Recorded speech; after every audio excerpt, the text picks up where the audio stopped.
October is Domestic Violence Awareness Month, and tonight we're looking at efforts to prevent further violence, not by just putting abusers in jail, by looking deeper at why they're doing it. Thanks for joining us. I'm Alyssa Warner. Apple Valley News Now's Emily Goodell tells us the Yakima Domestic Violence Coalition is now putting an emphasis on treating offenders.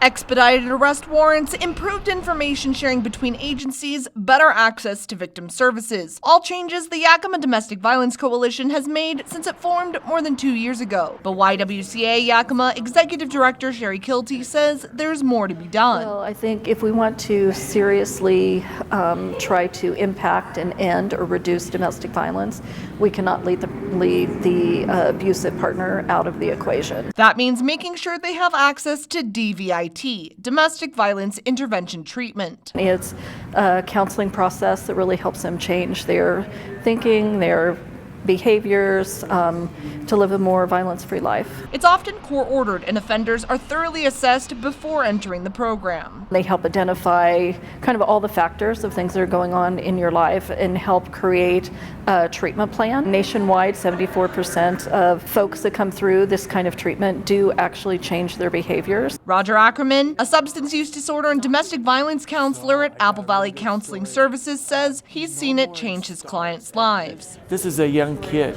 who has explosive, volatile behaviors. He brings home the material and he shares this with his girlfriend, and she's already telling him the changes that she has seen in him. They're changes Ackerman's familiar with on a personal level. I know that substance use goes in hand with domestic violence, and I have a history myself. I've been there. This is where empathy comes out.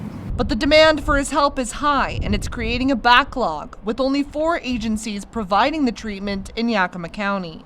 We just need extra providers, extra workers in the field. And funding that can help offenders cover the cost of treatment, which isn't covered by insurance. If they can get around that, we would see more consistency, because there's a small amount that go through the program and then just can't continue it.